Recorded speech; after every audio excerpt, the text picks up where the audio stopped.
I'm a program director in the computer science lab at SRI International. I primarily support Homeland Security's Cybersecurity Research and Development Center.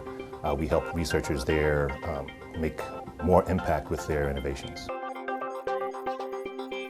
I work in a beautiful office in downtown Arlington, Virginia, with a view of all the monuments, the Potomac River. It's really very idyllic.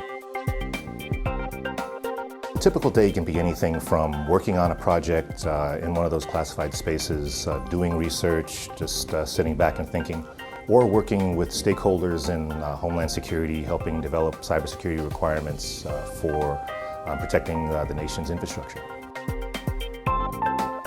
I have an eclectic mix of people, both working in the Intel and DoD space and others working with us in government and other commercial activities. I have computer scientists, application software programmers for the security space, and project coordinators. My role isn't to go down and touch machines or provide actions on the ground.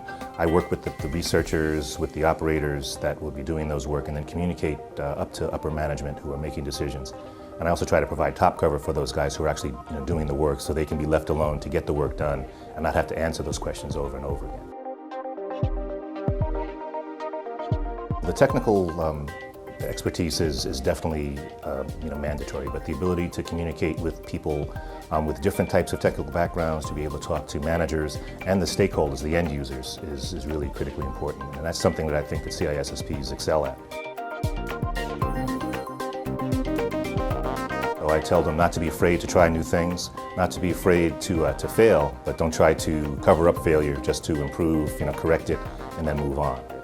Obviously, getting more education is important, but more experience is really the key.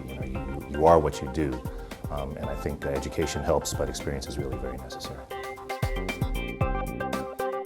I've been a CISSP for about 14 years now. I had other certifications before, and I've gotten a few others since, but CISSP has been the one thing that is understood both by managers, policymakers, and by those in the technical fields as someone that really understands cybersecurity.